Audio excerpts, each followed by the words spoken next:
Hi, I'm Alyssa and welcome to Art This Week. On this week's episode, we visit the Amon Museum of American Art and speak with curator Shirley Reece-Hughes about the exhibition Hotel Texas, an art exhibition for the President and Mrs. John F. Kennedy. Now for Art This Week.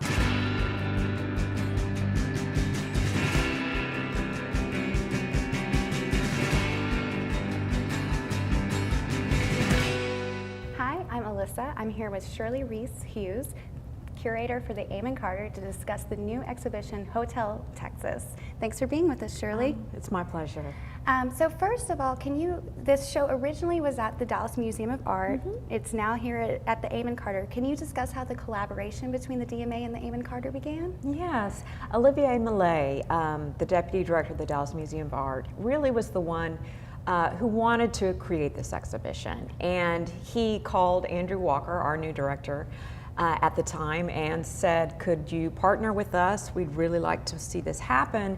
And I think collaboration always helps to make an exhibition happen a little faster, a little easier. But the DMA did tremendous work to uncover where these works of art are today after 50 years had passed. And would you discuss just for a moment sort of what the original concept was behind the original exhibition in 1963? Sure.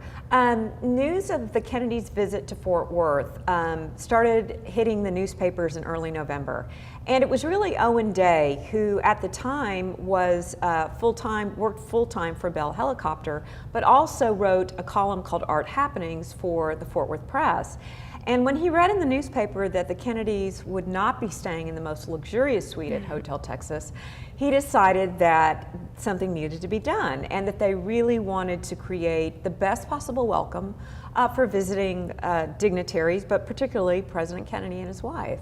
So Owen Day called Sam Canty, who at the time was Vice President of Public Relations for First National Bank.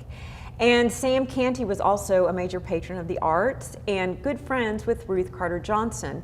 And Ruth Carter Johnson, we know today as Ruth Carter Stevenson, but she's the daughter of Amon Carter, and helped really found and get this museum going starting in 1961. So when Sam called Ruth, what was interesting was Ruth was not a Democrat. She didn't support Kennedy. But she was very enthused by the idea, and Sam Canty convinced her that they together should work together and pick the works of art for the suite. And they ultimately picked 16 works of art. It wasn't a large suite. There were 3 rooms. So they had to sort of think carefully about which works they were not only picking, but where they'd be placed.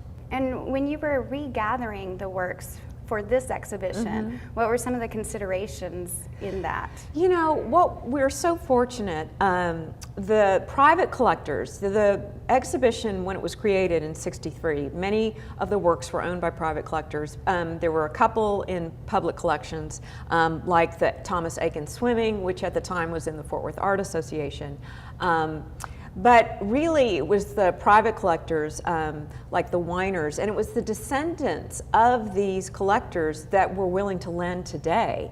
So we felt very fortunate that the artworks had remained in some of the families, and so we were able to contact the descendants, and they were very generous and willing to lend. We're standing right now in front of Thomas Eakins Swimming, which originally was supposed to go over the bed that JFK would sleep in. Correct. We now know that Jackie ended up sleeping in that bedroom. But can you discuss sort of the themes that were, imagined for each room within the suite? Yes, absolutely. You know, it shows you how carefully they thought about the presentation of the artwork, but they knew of Jacqueline Kennedy's that she was a Francophile, that she had studied in French, she spoke the language, so they really were looking at works of French Impressionism for her bedroom. And at the time, they thought the bedroom she was going to sleep in, they designated these works, particularly in that particular room. And then they weren't sure about what to present in Kennedy's bedroom, but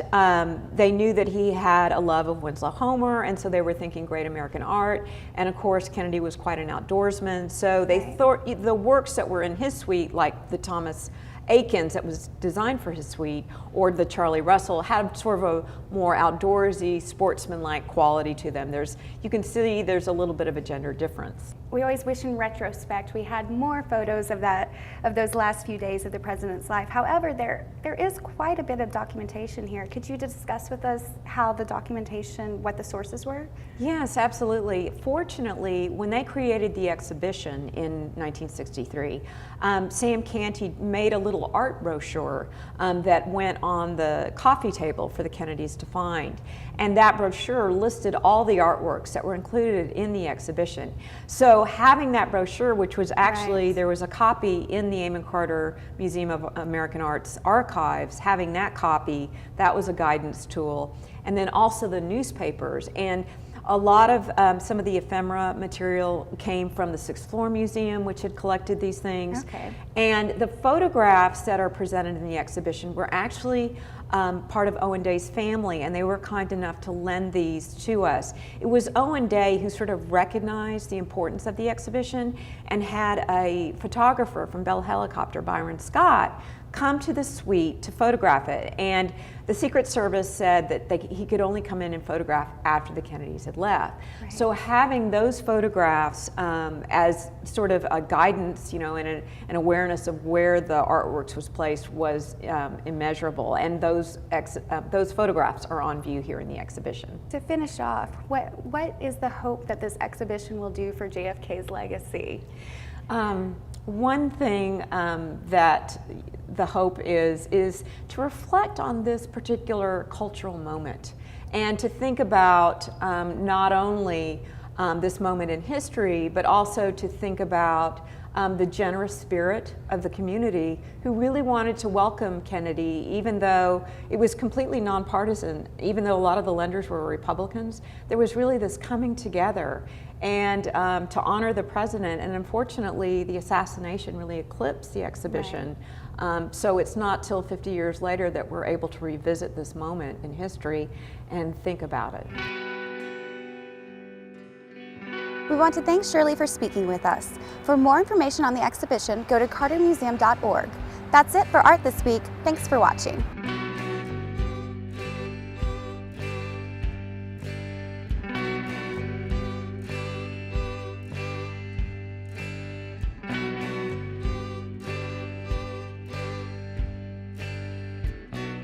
I still got your Polaroid.